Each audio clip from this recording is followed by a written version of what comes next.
It's Derbyshire Cricket Heritage Project. David Fisher at the County Ground on the 10th of July 2017, and I'm talking to John Shawcroft, and I was born in 1936. 1936, an important year for Derbyshire. It certainly was. Yeah. Sadly I don't remember it, but it was an important year. So your early years watching cricket, John, what do you remember about them? Well, it started during the war. I can remember the tail end of the war, and my dad taking me to local matches because there was no championship matches played in. Okay, which your local clubs? Local clubs in Derbyshire and Butterley. I was born in Waingroves, which is a village close to Ripley, near the Notts border. And the very first match, I just took to the game. And the first memory is looking at the Radio Times and seeing that there was a radio broadcast on a match between Kent and Yorkshire in Canterbury, and I couldn't understand why this broadcast was taking place over 3 days. And I remember asking my mother about it, and she said, "Oh well, they last 3 days, these matches," and I was just hooked on the game from then on. We played a lot of cricket on the local recreation ground as children, and in those days you've got cricket, the pitches and football were your main pastimes. And the very first game I was taken to was at Ilkeston, the local derby against Nottinghamshire, which was an important go-to game in those days. Yeah. And I vividly remember the Nottingham opening batsman, Walter Keaton, who was bald-headed, and the sun glinting off his head, and Bill Copson, who was red-headed, being a Derbyshire fast bowler. Yeah, quite a contrast. Certainly a contrast, and I've just got very strong memories of that. I remember wandering across the front of the pavilion, going for an ice cream, not realising that you weren't allowed to cross there and move, child. Shoot away, so that was my first clash with authority on Derbyshire cricket. And we went 2 days to that match. And I think after that, I must have pestered my parents to go to every game I could. Okay. How did you get to the match? Did you cycle, take the bus? We took a bus. There was a direct bus in those days from Waingroves through Ilkeston, and we took a bus. I remember my mother going and doing a bit of shopping and coming down to join us later on. That's great. And you were excited little kid? I was. To see these players who had just been names in the papers, it was quite exciting. And then, just to digress a little bit, I remember my mother buying me a Christmas present, or birthday present I think it probably was, a couple of years later, and I wanted a Wisdom. And there was a biography of Len Hutton out with a lovely dust jacket on and cover of Hutton's cover drive.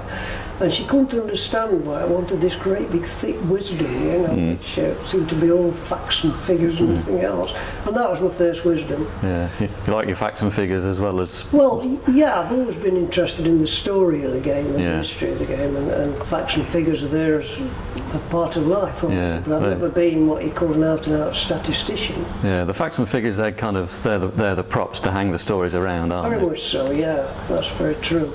And of course I had an uncle who was also very keen on cricket, but he was a Nottinghamshire sport. And I was taken to Trent Bridge probably just as much as Derby and Queen's Park in the early days. But Derbyshire was always my county of my birth. So you've stuck with our lot. Oh, certainly. Despite blandishments to move to other teams. I've never been averse to going to other grounds as well.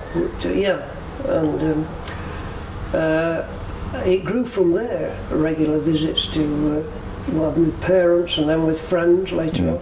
Derby, Queen's Park. Yeah. Were you splitting your time watching the local cricket, or was it you concentrating on county cricket? Mainly county. A few games at school. They weren't really formal games. We played quite a lot at school, and Condamine as well for a recreation ground, things like that. Yeah. But I always preferred watching and going to matches. And my dad, God bless him, recognised the interest and got these tickets for the Test match against Australia when Bradman's Australians came. This would have been at Trent Bridge.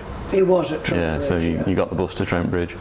We got the bus to Trent Bridge, and probably caught a bus from the bus station down to Trent Bridge. What was the atmosphere like in those days leading up to the... Oh, it's tremendous.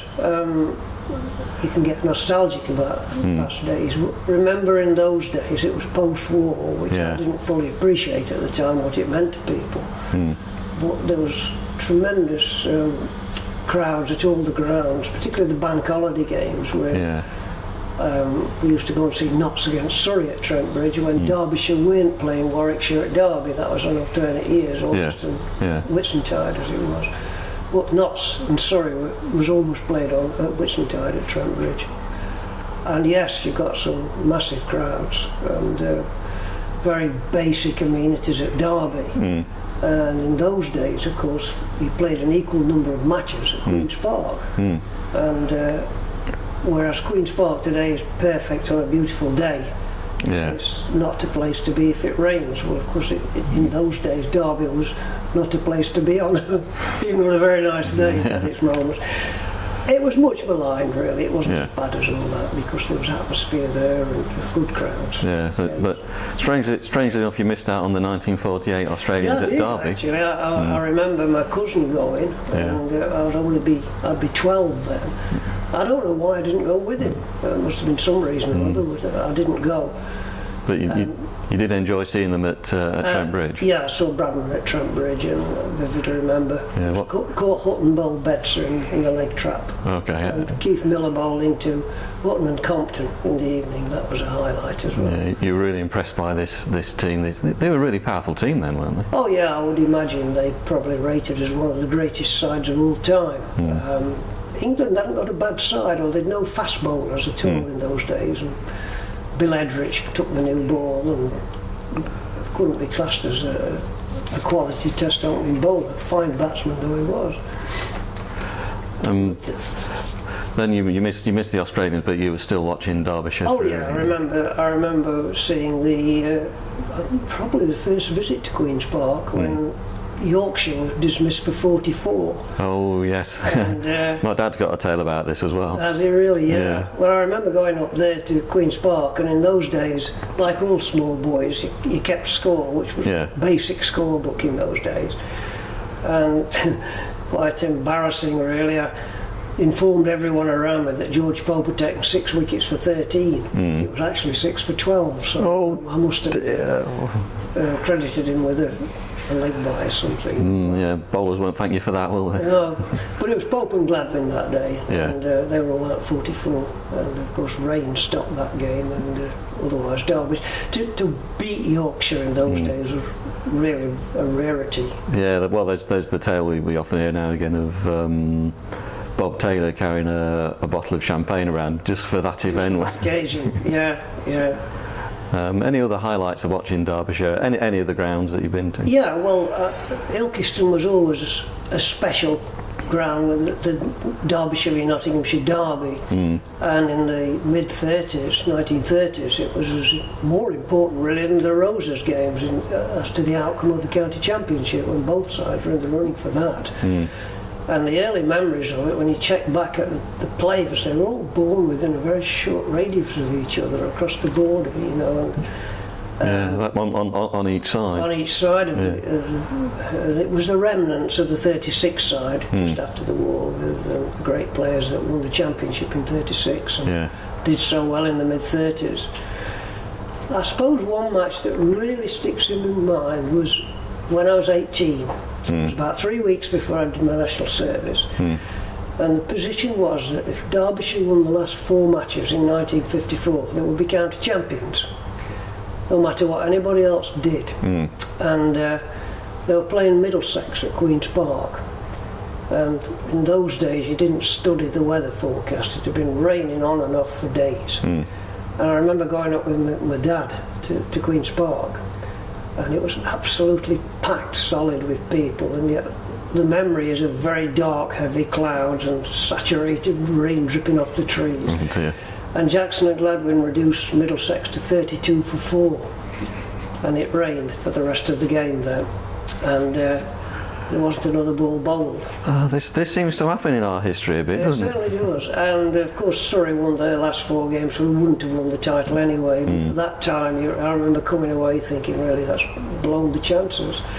And years later, Bill Edrich you look at the scores, 32 for 4, and I think Bill Edrich was not out something like 19, and tremendous defensive innings against Jackson and Gladwin on a Chesterfield green top. And years later at a cricket dinner, I sat next to Guy Willett, who was Derbyshire's captain there, and mentioned the game to him. And he talked about the disappointment of the team not being able to force the win. He said, but the one memory I've got is Bill Edrich's sportsmanship. He was Middlesex captain. And he said, look, to Guy Willett, if it's at all possible to play, we will play. It's your match. But of course it wasn't. The umpires did the best to get the game back on again, but it was absolutely saturated. Would never have started today in the first place. So that's one memory that sticks out in mind. The futility of 2 for 4. You know. Futility of county cricket. Come on, listen. Yeah. Anything that sticks out, been a real triumph for the county, a match you really enjoyed watching? Yeah, well, first of all, I mean, the years after the war, in 46 didn't do very well. 47 and 48, they weren't that far off winning the championship, and that was the remnants of the 30s side. Les Jackson had emerged, or was emerging at that time, and the outstanding game that sticks in the memory is Surrey, who won the championship 7 years in succession, as you know, and had a tremendous side. They really did, and it was down here at Derby. And I don't think lost. They probably won the first 7 or 8 games, or hadn't been beaten the first 7 or 8 games anyway. And Jackson and Gladwin got them out for about 81 on the first day. I didn't see that. It was a Saturday, probably working, but I came down on the Monday. I must have had some holidays, and I remember Jim Laker bowling. Donald Carbot got about 43, I think, against Laker. Derbyshire got a lead of about 100 and then bowled them out in the second innings, and they won by an innings and 1 run. Derbyshire did? Derbyshire beat them. Right. And this was, Tony Locke wasn't playing, but the others were. Peter May. Jackson bowled Peter May on the first day for I think it was a duck. Yeah, so all these chaps cluttering the England team rendered low by all these chaps that the selectors were desperate to keep out of the England team. Well, Les, of course, was very unfortunate not to play. There were reasons, because later on in life, of course, we had probably the best array of fast bowlers with Truman, Tyson, Loader and so on.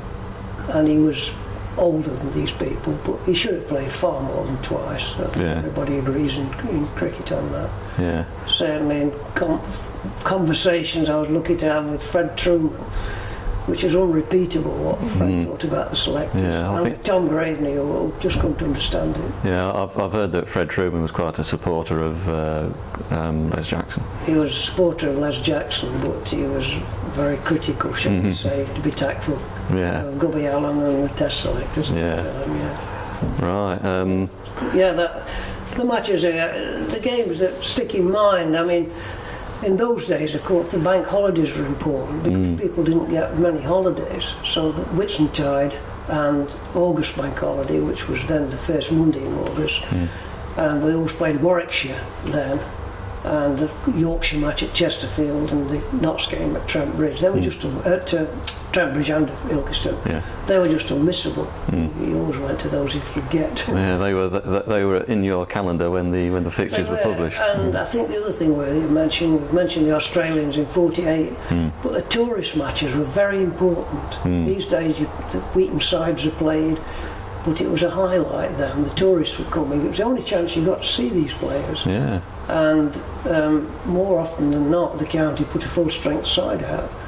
Wouldn't you have thought that with the tourists playing, a county cricketer would want to do his very best against tourists to try and get in England place? And I believe this happened quite often. And I remember seeing the New Zealanders in '49, who you wouldn't rate as a great team, but they were very difficult to beat. That was the last series of 3-day tests, and all 4 ended in a draw.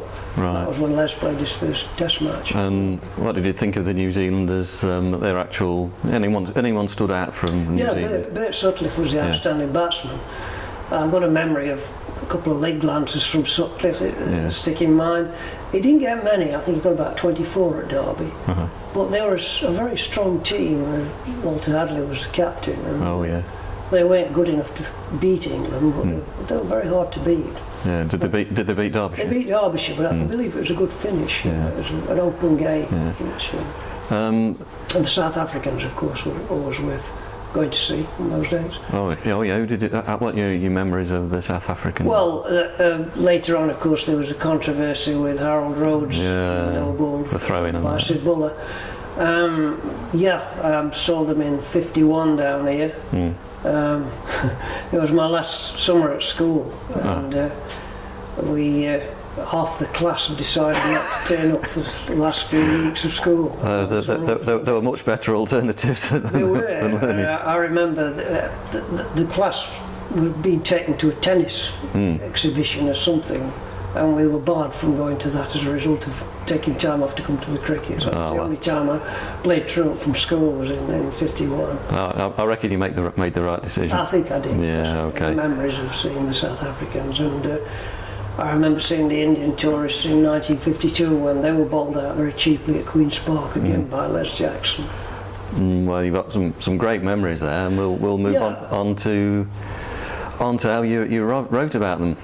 Well, that started with, like all small boys, I kept the scores and tinkered around with the little notebooks and that sort of thing. Right, well, that probably we'll get that on another video and talk to you later. Talk to you later on. Right. Thanks for all that.